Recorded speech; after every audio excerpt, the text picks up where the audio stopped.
Somewhere in the tunnels beneath a junk planet called Lotho Minor, a creature with 6 metal legs catches a rat in the dark, tears into it, and eats it raw.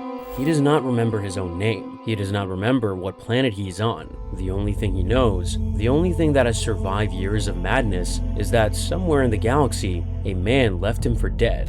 The creature used to be Darth Maul. At his peak, he conquered a planet and killed a Jedi Master in single combat. He had been trained from infancy for exactly that. But before any of it, he was a child on Mustafar, alone in a room, jumping up and down to see his own reflection in a window, because his reflection was the closest thing he had to a friend. But none of it started in a tunnel. It started much earlier, with a child who had nobody.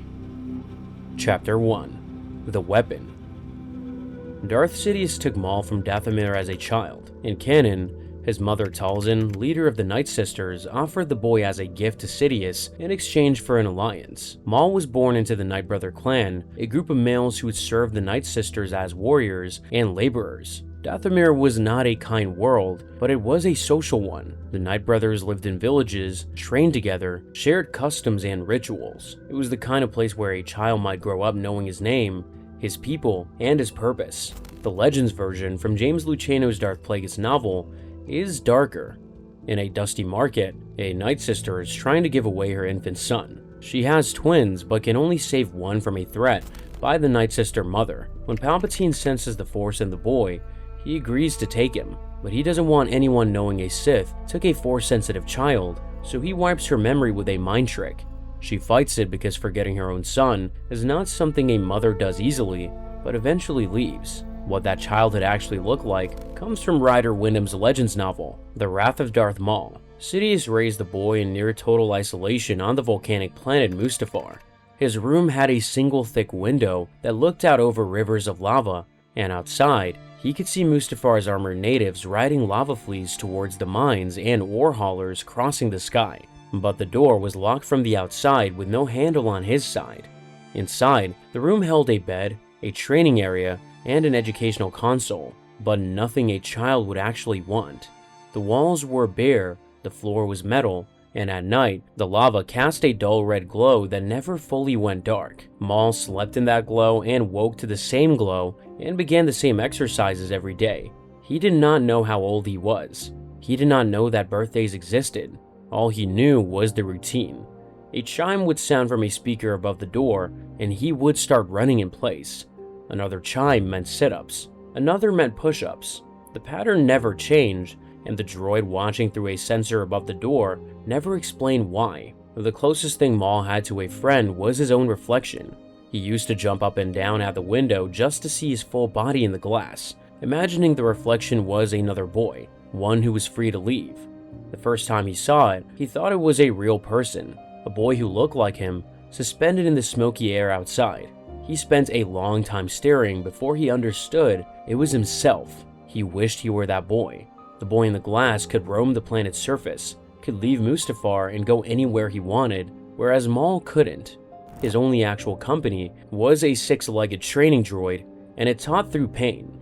Wrong answers earned a shock, hesitation earned a strike, and good performance earned a random shock anyway, because the point was to expect pain at any moment. The shocks came without pattern, sometimes minutes apart, sometimes hours, and not knowing when the next one would come was worse than the shock itself. The droid also ran combat exercises. During one session, it places Maul on a circular platform, selects a wooden staff from a weapons rack, and lays out the rules. The droid strikes, Maul dodges, and 5 points end it.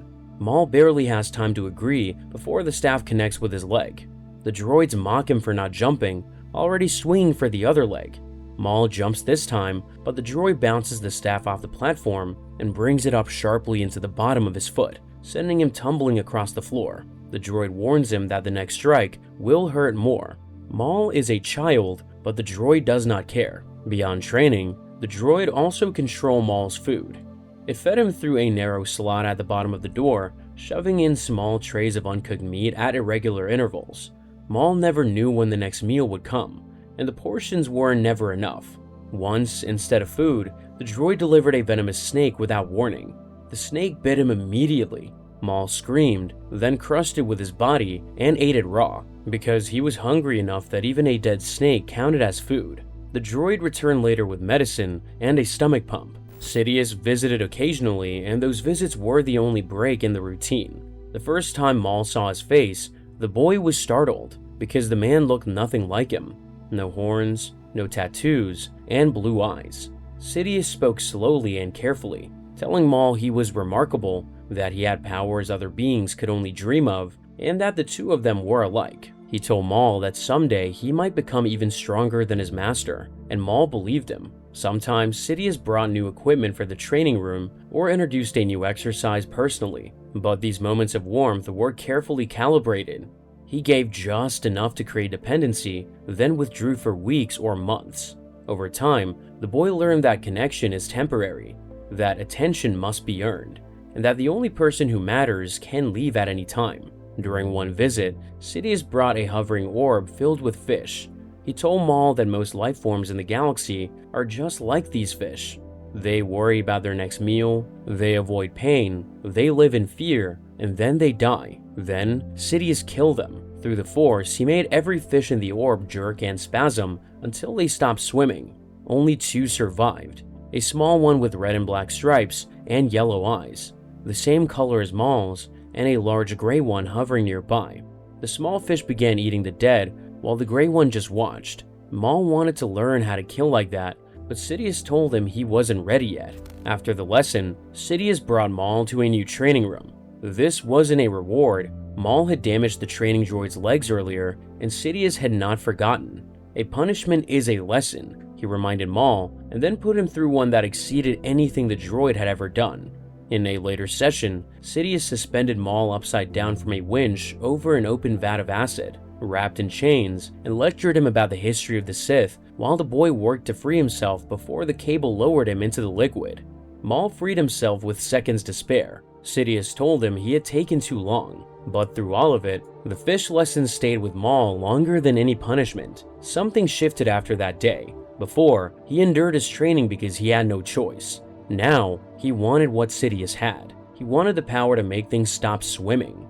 As Maul grew older, Sidious decided he needed to train alongside other people. In Legends continuity, particularly the novel The Wrath of Darth Maul, Sidious enrolls the boy in Orsis Academy, a combat school on a coasted planet run by a Falleen named Trezza. The academy trains mercenaries, assassins, and paramilitary forces, and Sidious pays Trezza generously to keep no records of Maul's enrollment. There is one rule above all others. Maul is forbidden from using the Force. If any cadet or instructor discovers what he is, Sidious's secrecy collapses. Maul must fight, train, and compete using only his physical abilities while surrounded by hundreds of students for the first time in his life. He is shorter than every other cadet and younger than most, but he is faster, more aggressive, and more disciplined than anyone Trezza has ever seen. On his first day, Trezza asks for a demonstration, and Maul challenges the largest cadet in the courtyard, an Abyssin who towers over him. The Abyssin kicks Maul across the floor. Maul gets up and fights again. The other cadets notice. Over the next several years, Maul trains in combat staffs, vibroblades, survival exercises, mountain warfare, and assassination techniques. He becomes one of the Academy's top performers. But the most significant thing that happens to him on Orsis has nothing to do with fighting. A Nautolan girl named Kalindi Mitako approaches him one day and asks if he wants to go swimming. Maul has never been invited to do anything by anyone. He does not know how to respond. He almost says no, but then changes his mind and goes with her. Kalindi is a former slave from Orvax 4 who ended up at the Academy after her owners were killed. She's fast, fearless, and treats Maul like a person rather than a weapon. For the first time in his life, Maul has something close to a friend. Sidious continues training Maul in secret at a fortress near the Academy called Blackguard's Castle, hidden in a mountain range. During one visit, Maul demonstrates how much he has improved, and Sidious tests him with increasing intensity. But the Academy cannot last.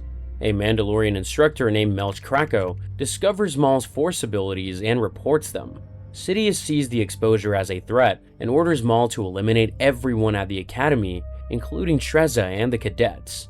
Maul carries out the order without hesitation, moving through the buildings at night, room by room, using the Force freely for the first time at Orsis.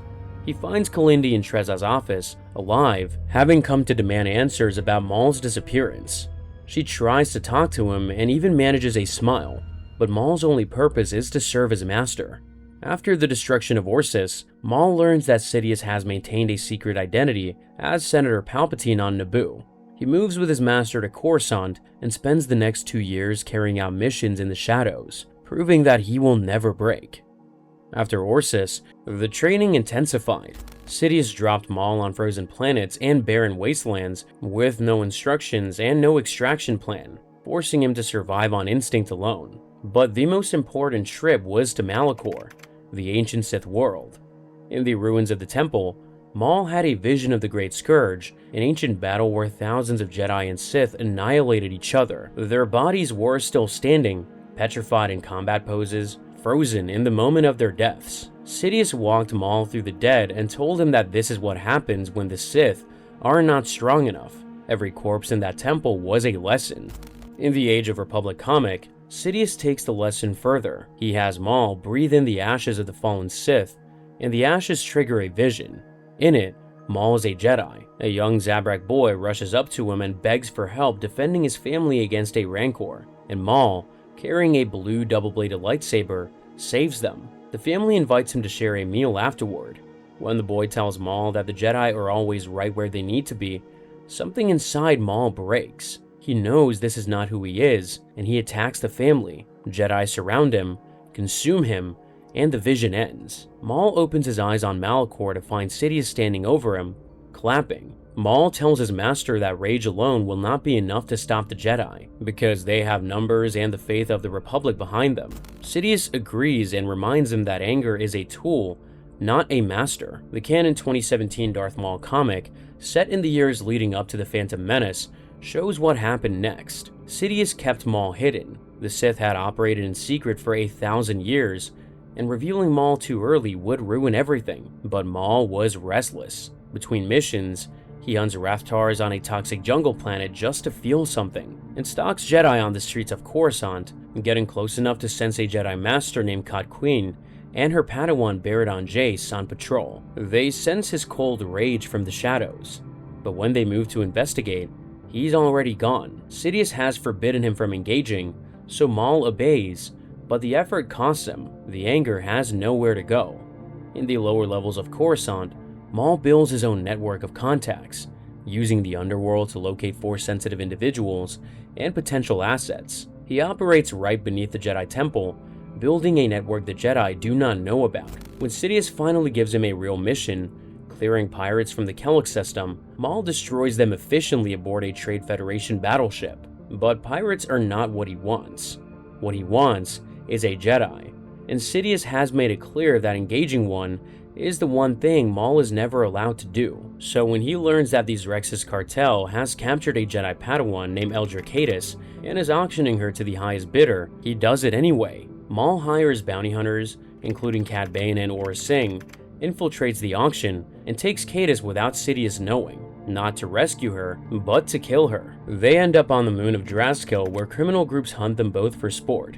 Cadus is skilled and unafraid, and she tells Maul he does not have to continue down his dark path. He recognizes anger in her, a quality they share. In another life, she might have been drawn to the dark side, and Maul can see it, but it doesn't change anything for him. This is not Maul following orders, this is Maul choosing to kill on his own, for the first time, because he wants to know what it feels like. He kills her, and a tear rolls down her cheek as she falls. She tried to reach him, and it wasn't enough. When Maul returns to Coruscant, Sidious reveals he knew about the mission the entire time, and even set the chain of events in motion. The test was whether Maul would defy orders, and Sidious approves. Defiance, he says, is natural for the Sith, but killing Cadus did not satisfy Maul. It left him more hateful and more empty.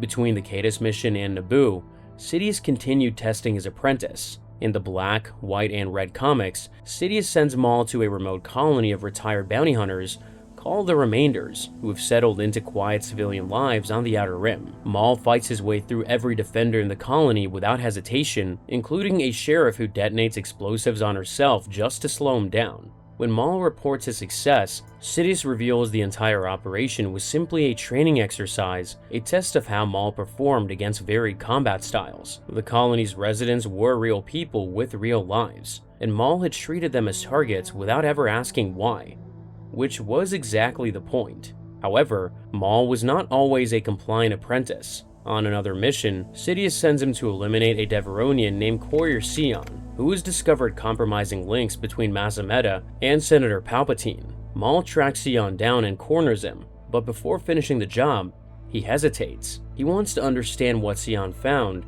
and why it warrants his involvement. Sidious notices and confronts Maul afterward, making it clear that curiosity about his master's affairs is not something he's allowed to have. Before Naboo, Sidious gave Maul his most ambitious mission yet.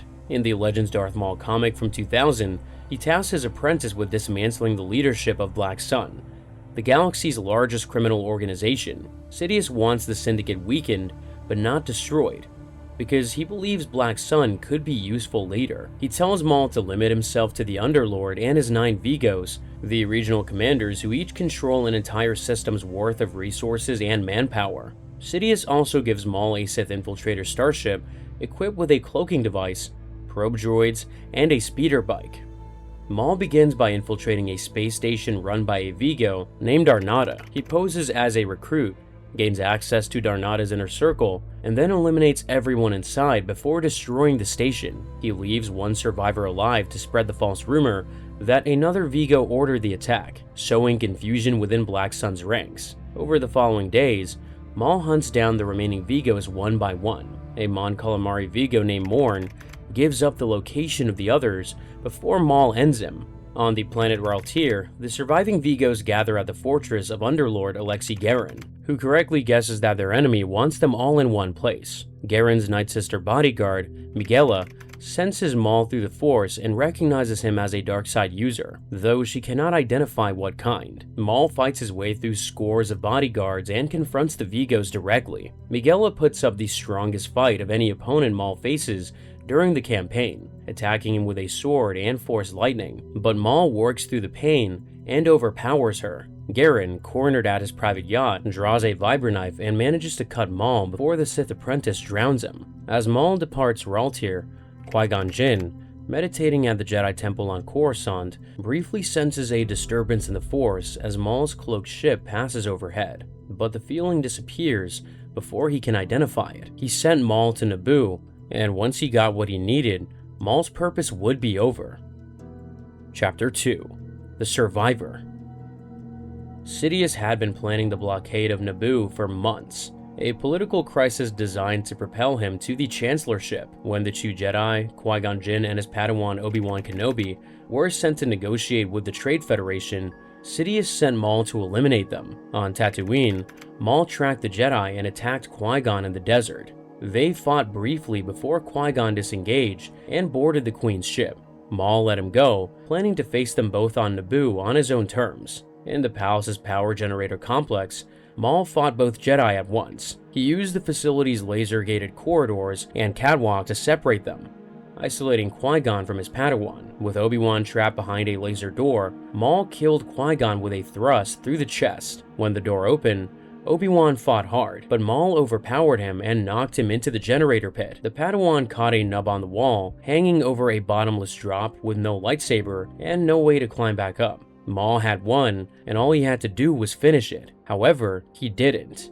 Instead, Maul paced the edge, kicked the Padawan's lightsaber into the pit, and slashed sparks over his head. He wanted Kenobi to feel it, to understand he was helpless, to sit with the defeat before the death came. But every second he spent savoring that moment was a second he gave his opponent to think, and Kenobi used it. Through the Force, the young Jedi pulled his fallen master's lightsaber to his hand, launched himself out of the pit, and cut Maul in half before he could react. Both halves of his body fell into the core. Sidious felt Maul's defeat through the Force.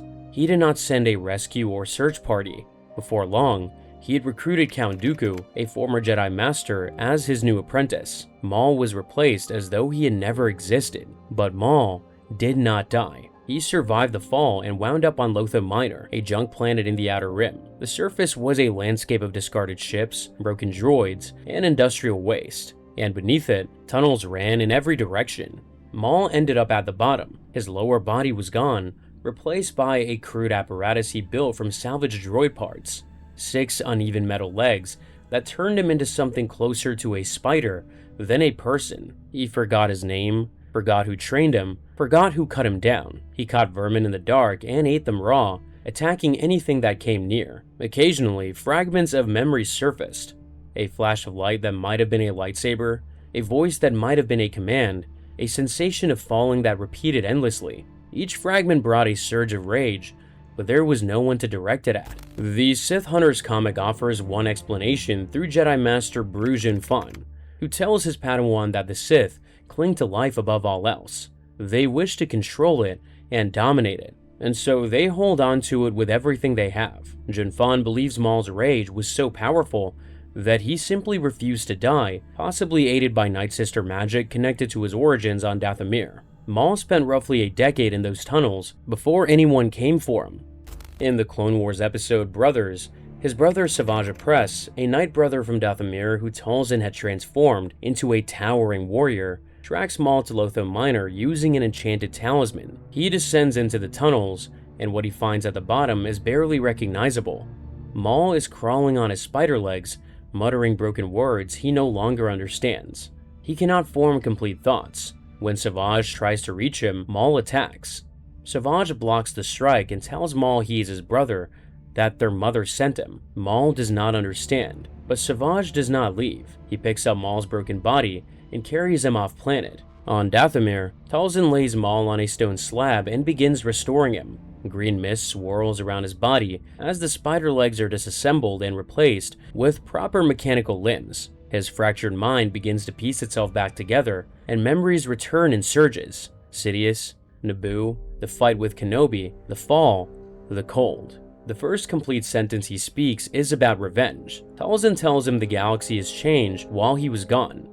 There is a war now, a clone war, and the Jedi are fighting it as generals. Maul does not care about the war. He asks where Kenobi is. In the Clone Wars episode Revenge, the brothers travel to the planet Raydonia and attack a village, broadcasting a message across the Jedi emergency channel. Maul's message is simple: he has returned, and he will keep killing until he gets what he wants. The violence is an intentional bait, designed to draw out one person.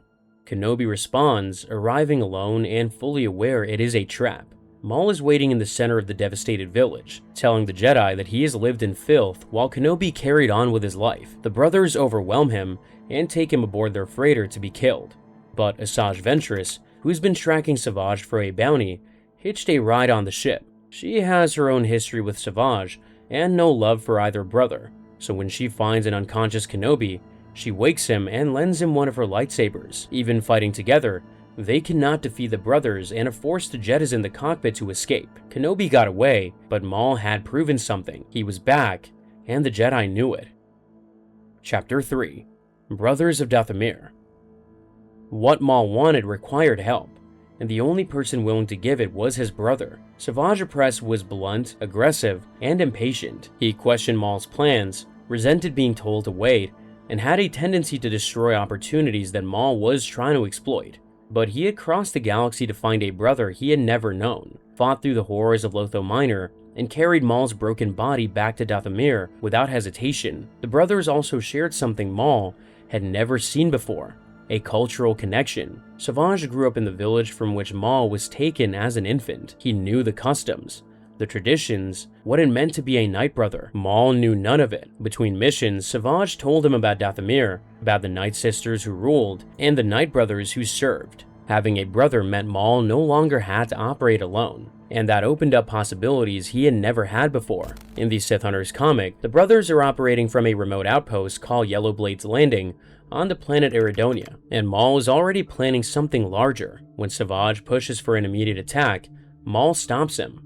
In a time of galactic war, he explains, smaller factions can accumulate power without being noticed. There will be a time for vengeance once they have the means to properly execute it. When Savage has nightmares, Maul notices but does not know what to do about them, because comfort is not something anyone ever taught him. Their conversations grow deeper over time, and when the topic of loss comes up, Maul insists that pain only makes him stronger. Eventually, Savage asks about the master who trained him, and Maul describes Sidious as a shadow, cloaked in the dark side so thickly he was unknowable, the most powerful being he has ever encountered. But as soon as the topic comes up, Maul steers the conversation elsewhere. The brothers clash too.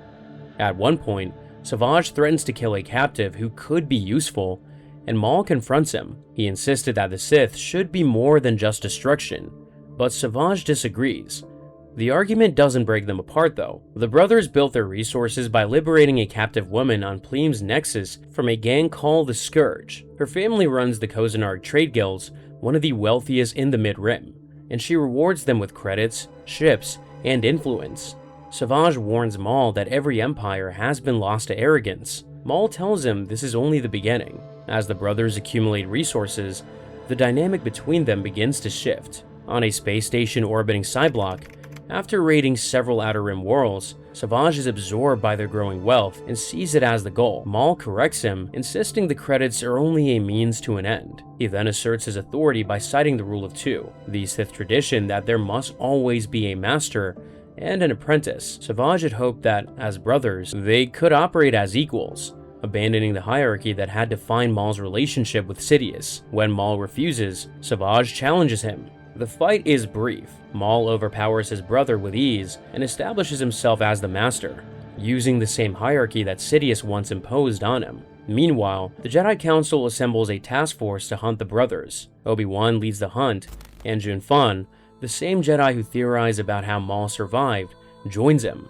On Yellowblade's landing, the Jedi confront the brothers, and during the fight, Kenobi demands that Maul surrender and reveal the identity of his former master. Maul refuses, and even now, after everything Sidious did to him, he keeps the secret. Back on Coruscant, the Sith Hunters comic includes a scene that shows just how close Sidious is to everything. Anakin Skywalker visits Chancellor Palpatine to inform him about the Jedi Task Force hunting Maul. Palpatine listens patiently, questions whether the Jedi are overreacting, and then gently suggests that Anakin should study the Sith himself to better understand the threat. The entire conversation is Sidious, in plain sight, steering the man who will eventually become his final apprentice, and neither Anakin nor the Jedi has any idea. Around this same period, in the Death Sentence comic, a wealthy mining executive named Jabog places a massive bounty on both Maul and Savage, sending waves of bounty hunters after them. Rather than hide, Maul tracks the bounty to its source and travels to the mining world of Morjon.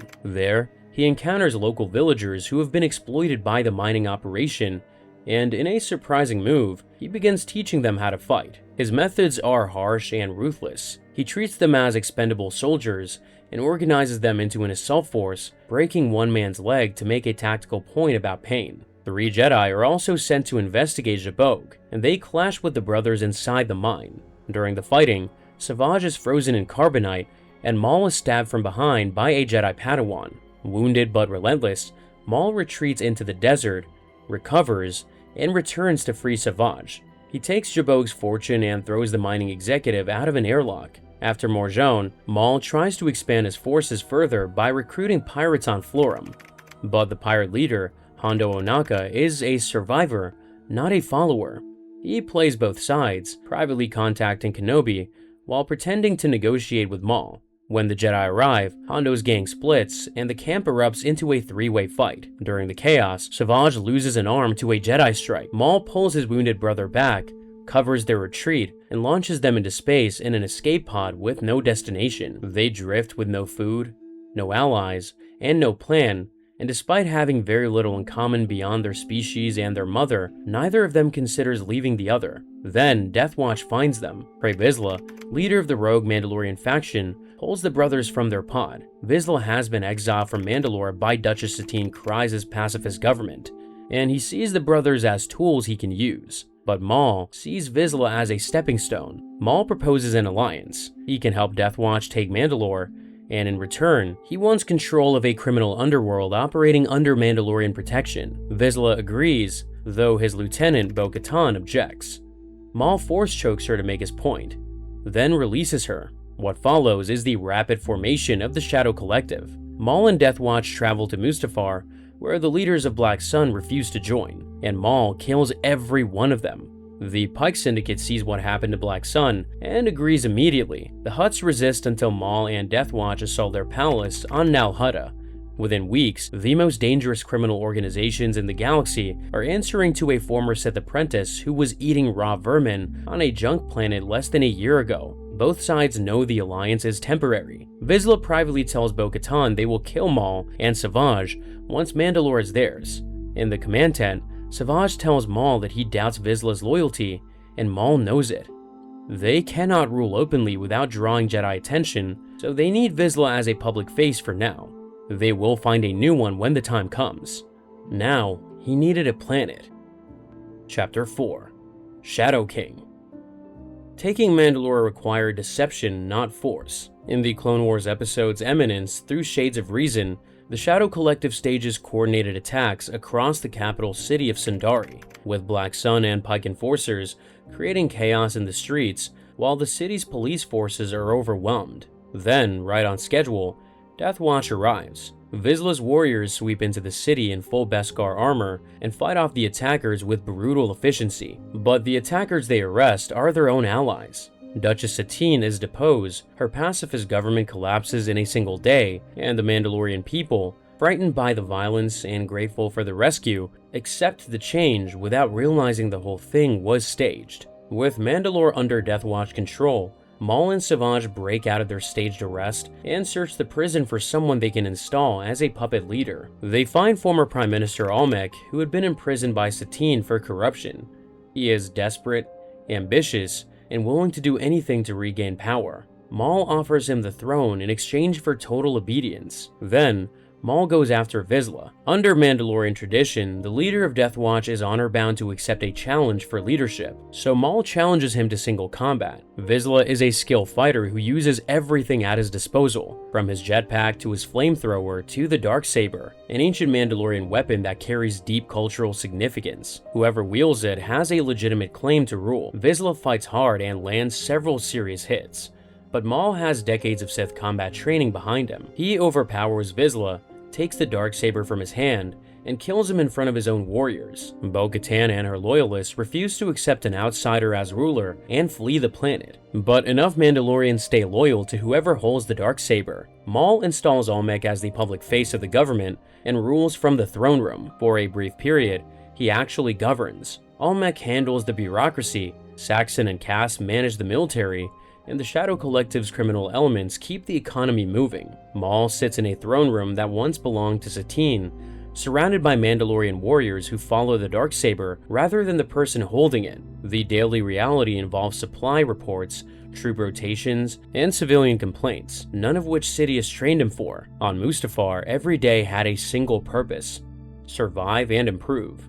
On Mandalore, the days have no structure Maul recognizes, and the anger that drove him here has nowhere to go. He conquered a planet to prove that Sidious was wrong to discard him, but Sidious is not watching. He took the Darksaber to prove he could lead, but the warriors who kneel do so for the weapon, not the man. So he did something that had nothing to do with building an empire. He captured Duchess Satine and sent word to Obi-Wan Kenobi. Kenobi flew to Mandalore alone in defiance of the Jedi Council because Satine was there. He knew it was a trap, and he came anyway. Kenobi is captured almost immediately. Maul brings him to the throne room, where Satine is dragged before them on her knees. Maul paces in front of Kenobi and tells him that he wants him to know what it feels like to lose everything. Then, the Darksaber passes through Satine's body. She falls into Kenobi's arms, tells him she's always loved him, and passes away. The throne room goes quiet. Kenobi holds her and grieves silently, and Maul watches every second of it. Bo-Katan's loyalists break Kenobi out of prison shortly after. As he leaves, Bo-Katan asks him to alert the Republic about the takeover. Even knowing that intervention would likely mean an invasion, she is willing to see Mandalore occupied if it means getting rid of Maul. With Kenobi gone, Maul sits on the throne alone. He has an army, a planet, a criminal empire, and he has hurt his greatest enemy in the worst way he could imagine, but none of it was enough. Then, without knowing, Sidious arrived on Mandalore. Chapter 5: Broken Throne. Sidious did not bring an army. He walked into the palace alone, and Maul felt him in the Force before he reached the door. the same cold presence he had lived with as a child. Every Mandalorian guard between the entrance and the throne room stepped aside without knowing why. In the Clone Wars episode, The Lawless, Maul drops to his knees the moment Sidious enters, begging him to believe that he has been loyal. Sidious does not care. He calls Maul a rival and draws both lightsabers. Maul and Savage fought Sidious together, but Sidious separates the brothers with ease. He is faster than both of them, faster than anything Maul has faced since Naboo. He keeps Maul at a distance with the Force and focuses his attacks on Savage, driving between the brothers no matter how hard they try to stay together. Within minutes, Sidious impales Savage through the chest. As Savage falls, the Night Sister magic bleeds out of his body, and the massive form that Talzin's ritual created begins to shrink until he returns to his original size. He was never a monster. He was a Night Brother who wanted to find his brother, and he did. His last words to Maul are quiet, telling him he was an unworthy apprentice, that he was never like Maul. Then, he is gone, and Maul is holding the body of the only person who ever chose to be at his side. Savage had come to Maul with nothing except a talisman and a mission from their mother. He had no training in the Force beyond what Talzin's magic had given him, no understanding of Sith philosophy, and no interest in galactic domination. On Dathomir, when Talzin told him to find Maul, he did not hesitate. And on Mandalore, when Sidious drove between them, Savage tried to stay close. Sidious reminds Maul of the rule of two, that there can only be a master and an apprentice, and that Maul has been replaced. He is not angry or threatened, just correcting an error. Fueled by grief, Maul attacks with both the Darksaber and his lightsaber and manages to push Sidious back for a few moments. But the Dark Lord's power is too great. Sidious disarms him, lifts him with the Force, and hits him with sustained lightning. Maul begs for mercy, but Sidious tells him he's not going to end things here because Maul may still be useful. The pain continues, not as punishment, but because Sidious needs Maul broken and desperate enough to run straight to Mother Talzin. The Son of Dathomir comic picks up what happened next. Sidious imprisons Maul in the Spire, a separatist fortress on Stygian Prime, and tells Dooku to let Maul escape. The plan is to let Maul believe the Sith want him destroyed so that he will run to Talzin, leading Sidious directly to her. Dooku interrogates Maul in his cell to sell the deception, and when Root Kast and Gar Saxon arrive to rescue Maul and Almec's orders, Dooku watches from inside and lets them go. The escape has to feel real. Maul returns to the Shadow Collective on Zanbar and reclaims the Darksaber, but the relief is short-lived. Grievous arrives with a separatist fleet, and the battle is devastating. The Mandalorians are overwhelmed by sheer numbers, and Maul is forced to retreat. After Zanbar, the Shadow Collective begins to fracture. Black Sun and the Pikes have invested heavily in Maul's war, and have nothing to show for it. His fight with Sidious has become personal, and his allies are paying for it. On Ord Mantell, Maul manages to capture both Dooku and Grievous, which draws a Jedi assault led by Kenobi and Mace Windu. During the chaos, Maul contacts Sidious and tells him his apprentice and general are prisoners. Sidious does not negotiate. He tells Maul to kill them both and calls them failures. Instead, Maul offers Dooku a way out.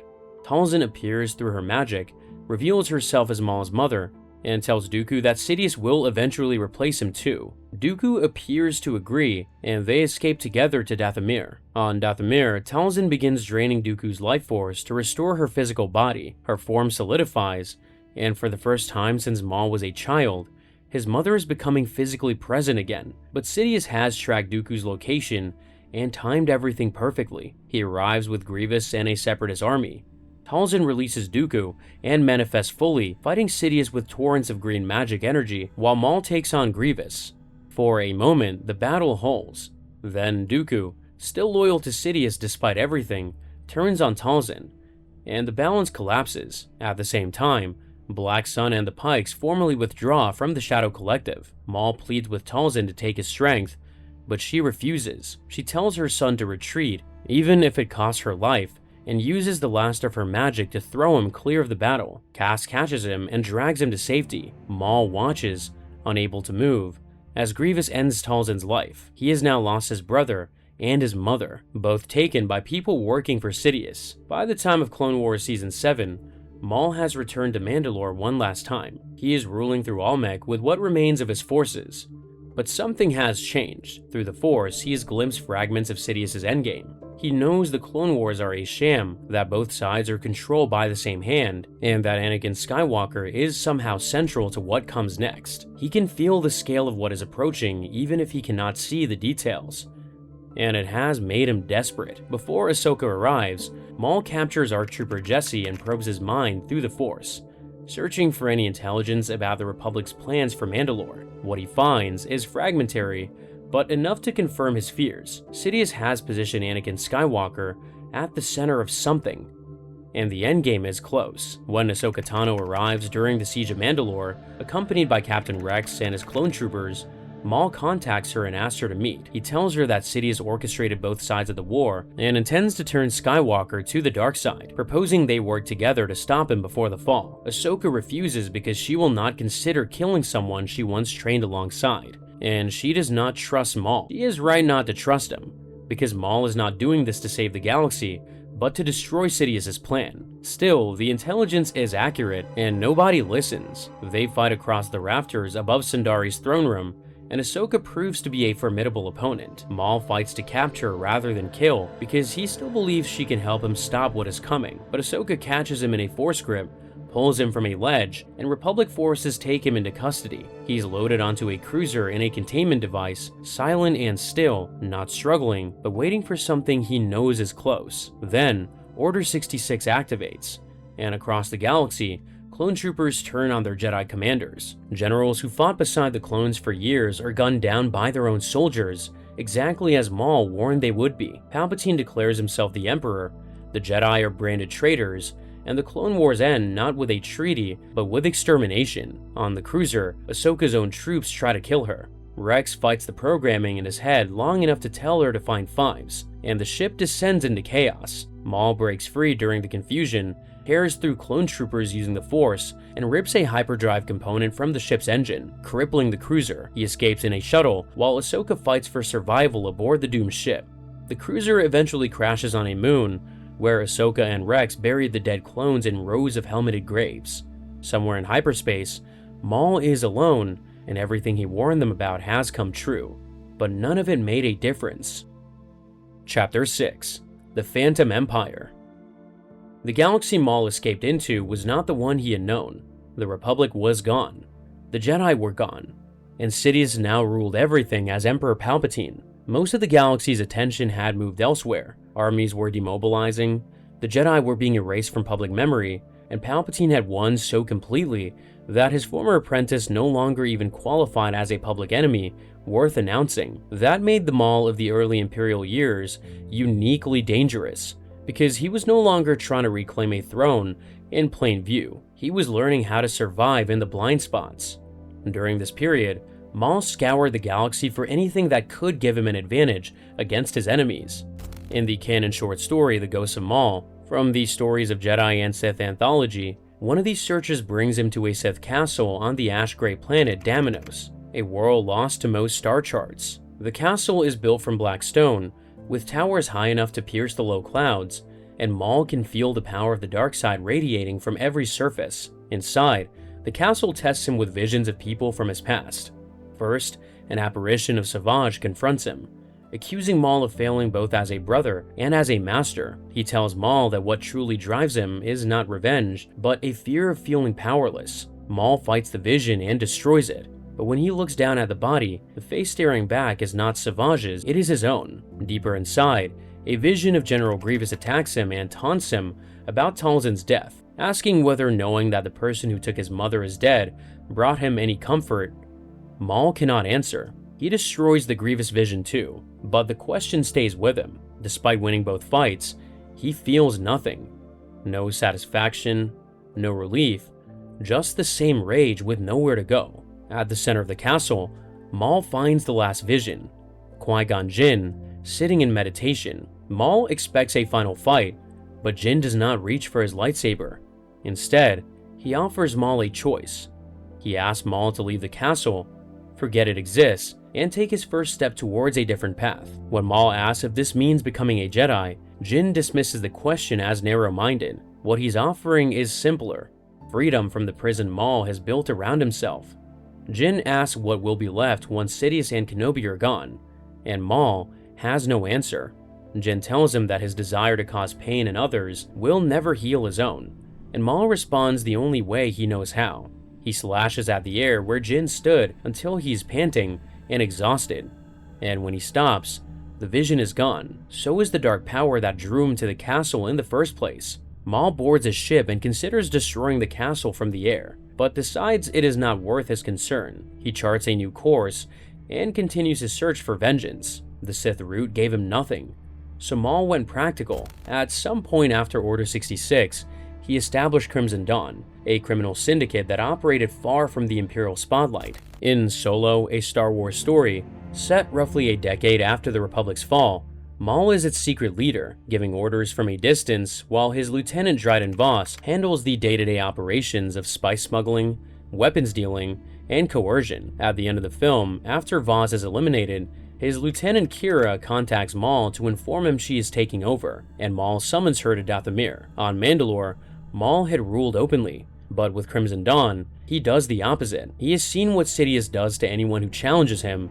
so every decision inside Crimson Dawn is shaped around staying invisible. The organization functions, but Maul runs it from a distance, with no one close enough to actually know him. During this same period, in the canon animated series Maul Shadow Lord, Maul is operating on a planet called Janix with Rip Cast and a small force of loyal Mandalorians. The Empire has not yet taken a direct interest in the planet, which is exactly why Maul chose it. Janix is a layered, vertical city with wealthy districts above and denser, darker levels below. The Tactical Defense Force handles local law enforcement, crime syndicates operate openly in the lower levels, and the Imperial presence is minimal. For a man trying to build power without drawing attention, Janix is ideal terrain. His plan is to destabilize the local syndicates, punish former allies who profited from his downfall, and build a new base of operations. He manipulates two rival crime lords into destroying each other,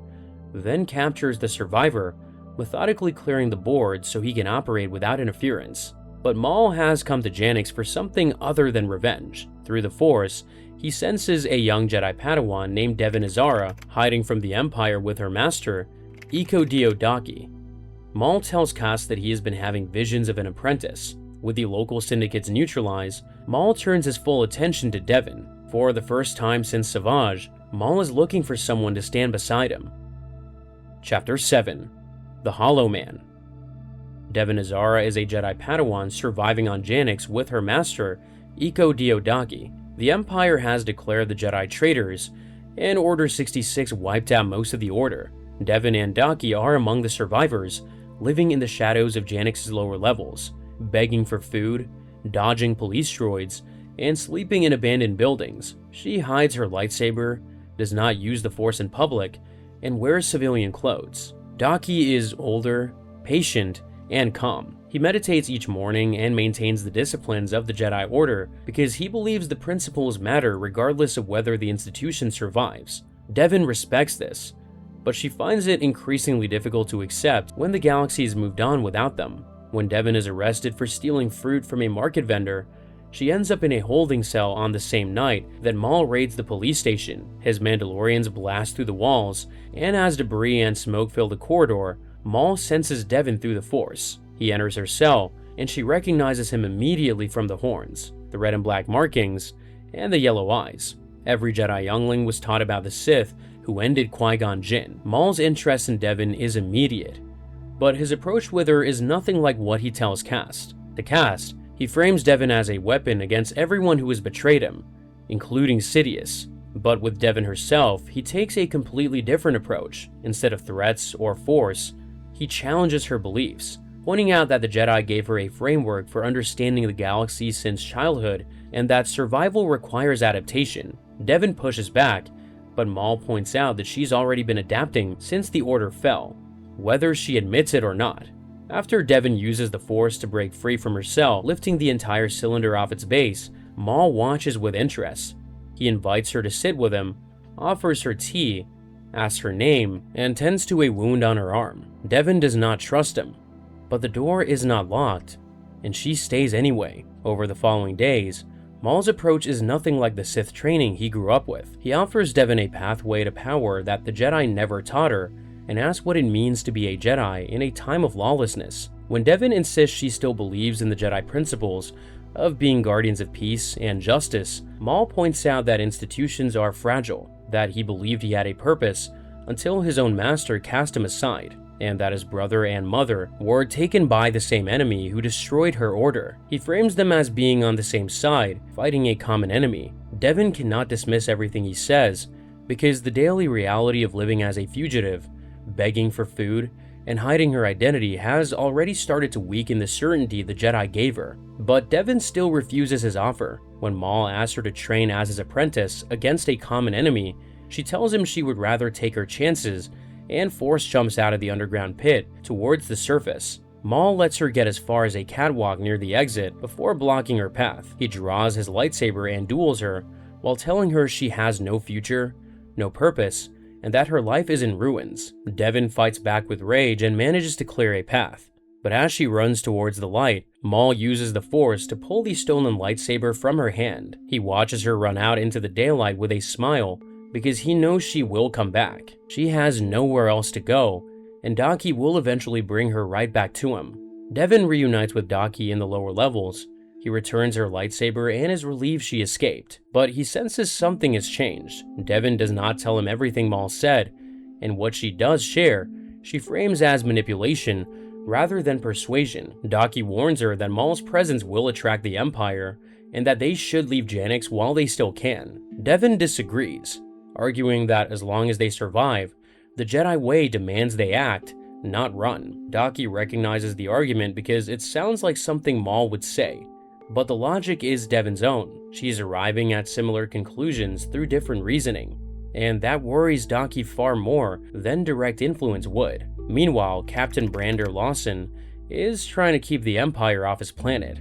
Lawson is a local law enforcement officer whose droid partner, Two Boots, insists on following Imperial protocol. Lawson refuses, relying instead on his informant Rena Sol for intelligence about the growing criminal activity on Janix. He understands the scale of the threat, but believes he can handle it locally.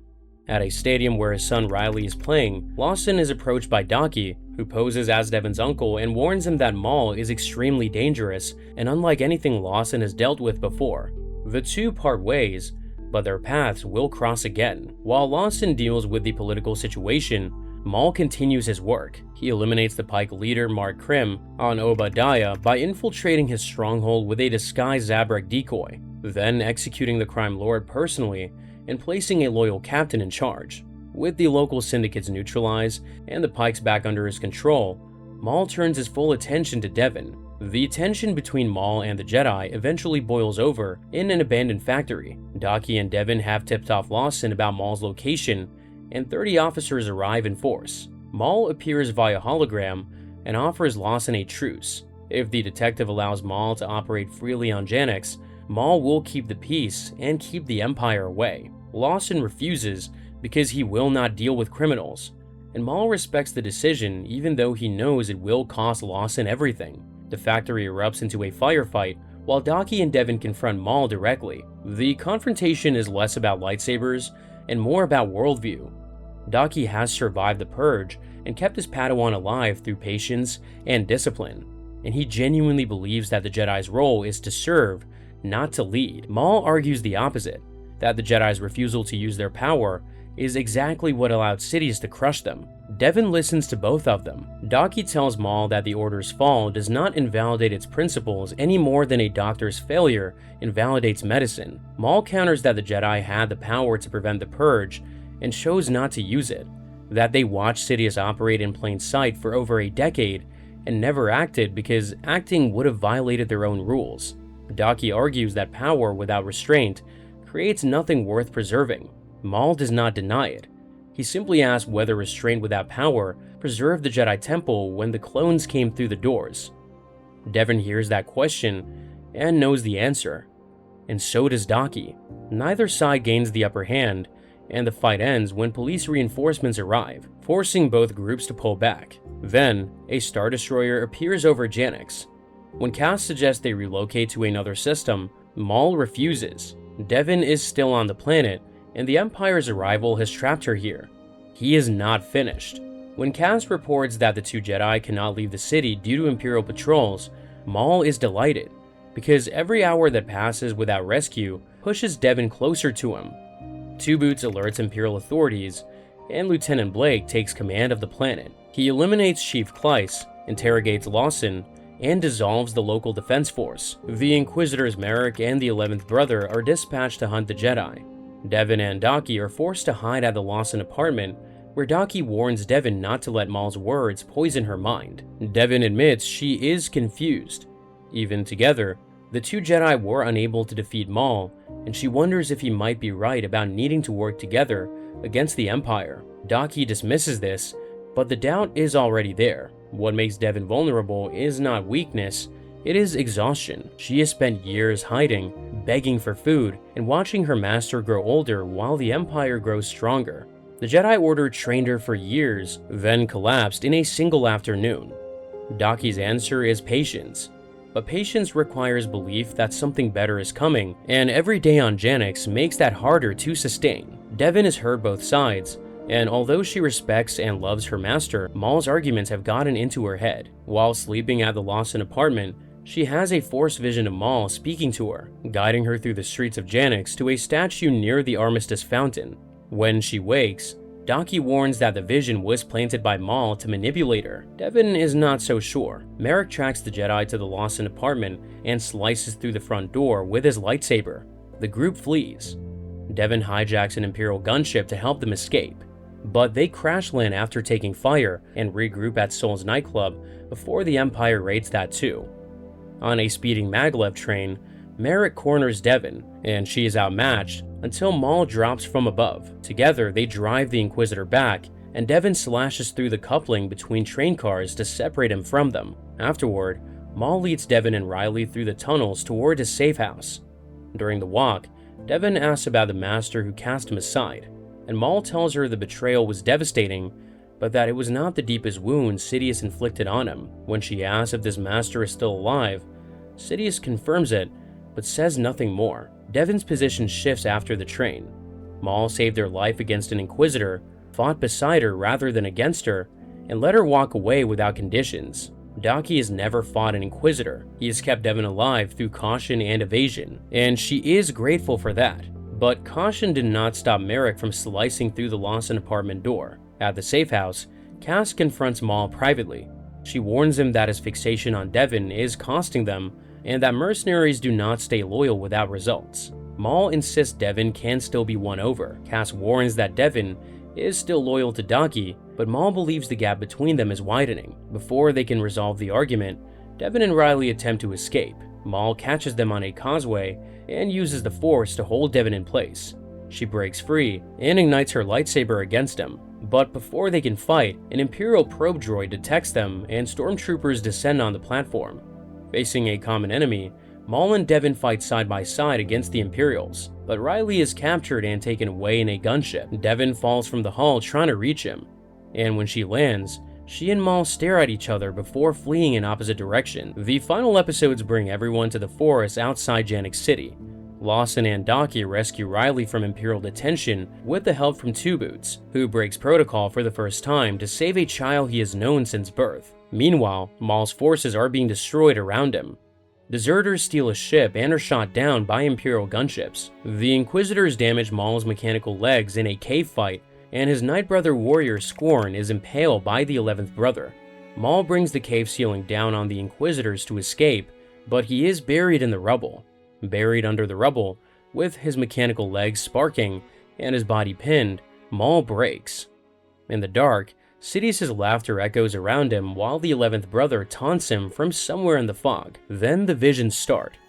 Savage as a child, warning a younger version of Maul not to go with a cloaked Sidious, but the younger Maul ignores him. Then he himself, as an adolescent, was trained under Sidious, who punishes him with Force lightning.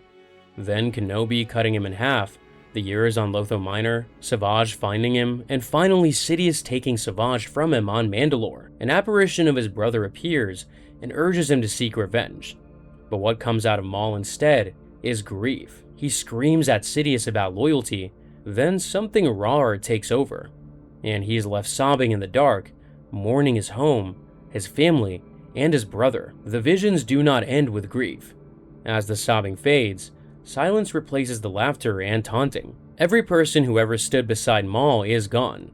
Savage came to find him out of love and was impaled on Mandalore. Talzin gave up her physical form and was destroyed on Dathomir. Cass followed him from Mandalore to Janix and was just dragged into the fog. Even the cadets on Orsis ended up paying for proximity to him. On Damanos, the apparition of Savage told Maul that what truly drives him is not revenge, but a fear of feeling powerless. In the cave, with his legs broken and his forces scattered, that fear is the only thing left. He claws his way out of the rubble and drags himself through the forest on damaged legs, until he falls face first into a pool of water. In the water, he sees an apparition of his younger self, a small boy with blue eyes who apologizes for following Sidious. Maul accepts the apology, pulls himself out, and promises quietly that he will not let Sidious do this to anyone else. He reunites with Cass and his remaining followers, and Dryden Voss contacts them with an offer. He will extract Maul from Janix in exchange for Maul helping him take over Crimson Dawn. Maul accepts, but he has one final objective on Janix: Devon. He uses the Force to plant a vision in her mind, luring the group to the Armistice Fountain, where he proposes an alliance to escape the planet together. Lawson knows a route through a power station to an underground fissure that leads to the forest beyond the Imperial perimeter. Reluctantly, they agree. As the combined group moves through the fog outside Janix City, Cass asks Maul what he plans to do with the old Jedi Master, and Maul tells her to have more respect, that they need Daki for now. Cass and another Mandalorian scout ahead. Seconds later, they hear Cass scream as she's dragged away by an unseen force, and then Darth Vader steps out of the fog. Maul senses him before he sees him fully, and what he feels is not just power, but something deeply familiar. The conditioning, the obedience wrapped in rage, the absolute certainty. Maul knows this feeling because he lived inside it for his entire childhood on Mustafar. This is not an Inquisitor. On Mandalore, Sidious told Maul that he had been replaced. Through the Inquisitors, he has seen the Empire's lesser enforcers. But Vader is none of those things. Vader is what Maul was supposed to become. A weapon that does not question, does not waver, and does not need to be thrown away. The conditioning radiating from Vader is the same he grew up inside on Mustafar, but refined into something Maul never was. As series creator Dave Filoni described it, Vader represents the horror of what you can become when you have power and evil come together in a more perfected vision. Than Maul, who is a broken, scrambling version by comparison. Devon sees it too. She has watched Maul dominate every fight on Janix, outmatch Inquisitors, and intimidate entire rooms without drawing his lightsaber. She has never seen him afraid. On the train, he has dropped from above and saved her life without hesitation. Factory, he fought her master and 24 officers without retreating. But the moment Vader steps out of the fog, Maul's posture changes. Devon watches someone she believed was untouchable realize that he's outmatched, and the fear on his face unsettles her more than anything she has seen on Janix. Maul ignites his lightsaber and charges, and within seconds he understands the difference between them. Every blow carries a finality to it, and every parry pushes Maul backwards. He shifts from attack to defense, reactive and desperate in a way Devon has never seen from him. Devon and Daki join the fight, but Vader handles all three of them. Daki tells Lawson to take Riley and Two Boots and go ahead towards the extraction point while the Force users hold Vader off. As the non-Force users flee into the forest, Vader uses the Force to rain down debris to slow down the group. The three Force users retreat deeper into the ruins, taking turns against Vader, but unable to match him. Devon blocks a strike meant to finish Maul, and together they push Vader back before finding a brief pause. Daki tells Devon that their enemy is a Sith Lord. Maul sits down on a staircase with his damaged leg sparking and tells Devon that he knows how to defeat this enemy because he was taught by the most powerful Sith Lord of all, Darth Sidious. He tells her that Sidious carried out the Jedi Purge and installed himself as Emperor. Daki tells Devon to go ahead and find the Lawsons. Devon protests, insisting they should stay together, but Daki tells her to go and stays behind with Maul. Once they're alone, Daki tells Maul they will be stronger if they defend one another. Maul disagrees, arguing that aggression is the only way. Before either can convince the other, Vader ambushes them again, and the fight resumes. Meanwhile, Devon reaches a ruined stone bridge and finds her path blocked by Merrick and the 11th brother. She discards her robe and fights both Inquisitors across the bridge, until Daki and Maul, retreating from Vader, cross paths with her. The 3 Force users are now surrounded by the Inquisitors and Vader. Daki passes his lightsaber to Devon so she can hold off both Inquisitors while he and Maul take on Vader. When Merrick hurls his lightsaber at Devon, Daki intercepts the blade, saving her life. The two duel along the cliff edge, and Merrick lands a kick that sends Daki stumbling towards the drop. For a moment, the old Jedi Master looks down and sees exactly how far the fall goes. Merrick rushes in to finish him, but Daki recovers with a spin, catches his balance midair, and disarms the Inquisitor. Merrick pulls his lightsaber back with the Force, but as he ignites it, Daki hits him with a Force push that sends him over the edge. With Merrick gone, only the 11th brother remains. But Vader continues to press them, and after the Sith Lord hurls Daki and Maul down, Maul's damaged leg gives out beneath him. He hears Devon struggling against the 11th brother somewhere behind him, and for a moment, he is still. Then he uses the Force to push Daki towards Vader. Daki feels the push, steadies himself, and looks back at Maul. For a moment, the old Jedi Master understands exactly what has happened. Then, he turns back towards Vader and fights anyway, using every skill he has learned over a long and quiet life, while Maul retreats into the shadows near Devon's position. Devon escapes the 11th brother and turns back, arriving just in time to see Vader end her master's life. She screams, charges at the 11th brother fueled by rage, and Maul watches from the shadows as she fights with more aggression than she has shown in the entire series. But the Inquisitor hurls her aside with the Force, and her lightsaber falls from her hand. As he moves to finish her, Maul throws her one of his own lightsabers. She catches it, ignites it, and the blade is red.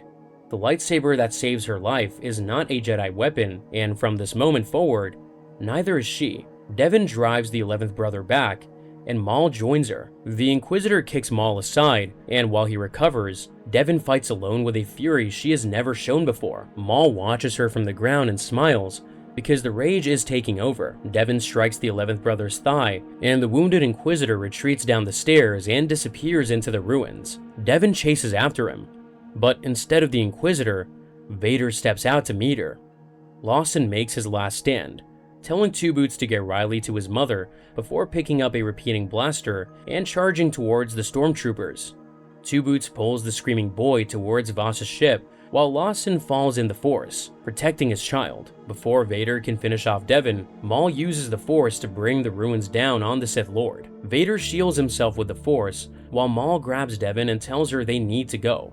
Devon wants vengeance, but Maul warns her that she's not yet strong enough, and promises to train her. They flee through the forest and board Voss's ship as the structure collapses behind them. He finds Devon sobbing aboard the ship. By the time he sits beside her, she has gone quiet, gripping a red lightsaber with no intention of letting go. She is ready to be his apprentice. Devon does not know that the man sitting beside her is the reason her master is dead. That secret belongs to Maul and to Captain Lawson, who watched it happen from the tree line. Chapter 8. Old Wounds. By the time of Star Wars Rebels, set roughly 5 years before the Battle of Yavin, everything Maul built on Janix is gone. Devon, Crimson Dawn, the Mandalorians, all of it has fallen apart.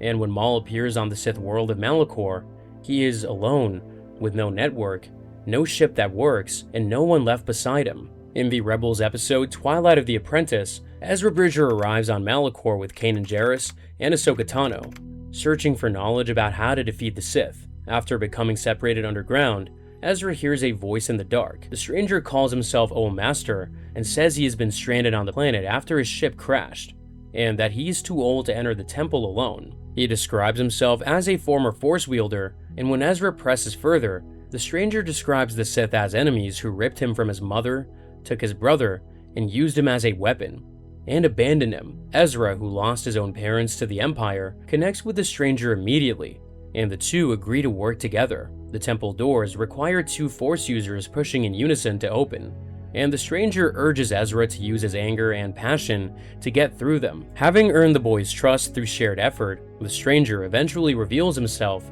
as Maul. When Ezra reunites with Kanan and Ahsoka, bringing Maul with him, the reaction is immediate. Kanan recognizes the former Sith and does not trust him, but Maul argues that the Inquisitors hunting them through the temple are the real threat, and that none of them will survive without working together. Reluctantly, the Jedi agree to a temporary alliance. At first, it works. Maul proves himself a devastating fighter, eliminating the fifth brother and the seventh sister. But once the Inquisitors are gone and the path to the Sith holocron is clear, Maul's real intentions surface. He blinds Kanan with his lightsaber and tries to seize the holocron for himself. The temple collapses in the chaos, and Maul escapes in a stolen ship, while Ahsoka stays behind to face Vader. He tracks Ezra down and forces him to combine a Jedi holocron with a Sith holocron, and the merged vision grants answers. Out of everything Maul could have asked, the only thing he wants to know is where to find Kenobi. The holocrons show a planet with twin suns. Later, Maul lures Ezra to Dathomir and uses Night Sister magic to confirm the answer, Tatooine. Inside his lair, Ezra finds Mandalorian helmets, paintings, and relics from every chapter of Maul's life, the last remaining traces of everything he has lost. On Dathomir, after the Night Sister magic confirms the answer, Maul makes one last attempt to recruit Ezra. He urges the boy to forget his past, his memories, and his attachments, and offers to walk the path together as friends and brothers. Ezra refuses because his friends are trapped inside a cave because of Maul's actions, and he will not abandon them. Maul dismisses Ezra as a disappointment and departs alone. From this point forward, all that remains is Kenobi.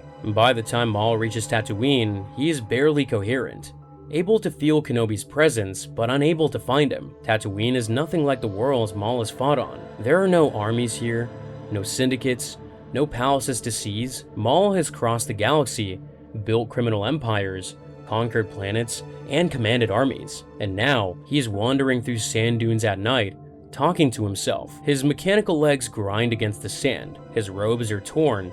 Everything that defined him for decades has been stripped away, and what remains is the same thing that survived Lotho Minor: hatred, focused on a single name, driving him forward through the emptiness. So he devises a plan using fragments of the Sith holocron, broadcasting a corrupted version of Kenobi's old Jedi Temple warning with his own voice layered into the transmission. The signal reaches Ezra across the galaxy, and Maul knows the boy will come because his suffering will create a disturbance in the Force that Kenobi cannot ignore. Ezra arrives on Tatooine, loses his ship to Tusken Raiders, and presses on through sandstorms until Chopper's battery fails, and he collapses from exhaustion, tormented by visions of Maul telling him the Jedi Master is already gone. Kenobi finds the boy and Chopper in the sand and carries them to a campfire, where he makes it clear that Ezra is in the wrong place, that Maul manipulated him, and that the holocron showed him what he wanted to see, rather than the truth. The young Jedi insists the rebellion needs Kenobi, but the old master tells him gently that he already has what he needs and is choosing to let go. Then, Maul steps out of the darkness on the far side of the campfire. Kenobi sends Ezra away, and the boy rides north on a dewback with Chopper. Maul bids him farewell, calling him his apprentice one last time, before turning to face Kenobi. The exchange between them is brief. Maul mocks Kenobi for living in the desert, and Kenobi challenges Maul to consider what he has become. But Maul is not interested in reflection. He has come to the desert for one reason, and when he realizes that Kenobi is not hiding on Tatooine, but protecting someone, he understands exactly who it is. Kenobi is protecting a child. Maul does not know the child's name or significance, but the fact that Kenobi has chosen to live in a desert hut and guard a single person tells him everything he needs to know. Whatever the child represents, it is important enough for Kenobi to abandon the galaxy for. The realization changes the nature of the confrontation. Maul now believes that the child Kenobi is protecting could be the key to destroying Sidious, and that threatening that child is the fastest way to force Kenobi into a real fight. Kenobi understands this too. He has spent years preparing for the possibility that someone would eventually come for whatever he was protecting. When Maul lunges with the same attack he used against Qui-Gon decades earlier, Kenobi is ready for it. Kenobi ignites his lightsaber and adopts the stance of his fallen master, Qui-Gon Jinn. Maul recognizes the stance, lunges, and attacks with the same strike he used to end Qui-Gon decades ago. Kenobi anticipates it, parries, and cut Maul across the chest. The former Sith falls, and Kenobi catches him before he hits the ground. Maul's final words are about the Chosen One, and in that question, he includes Kenobi, the man who cut him in half, as one of us. After decades of rage directed at this single person, the last thing Maul feels is solidarity with him, because they're both casualties of the same war, both shaped and discarded by forces larger than themselves. Kenobi closes Maul's eyes and lays him down in the sand. After everything, Maul's life ends the same way it began, with someone else deciding when it was over. Quick note before you go, members get early access and a few videos that stay off the main channel. If that's interesting, the link is in the description. Otherwise, here's another video you might like.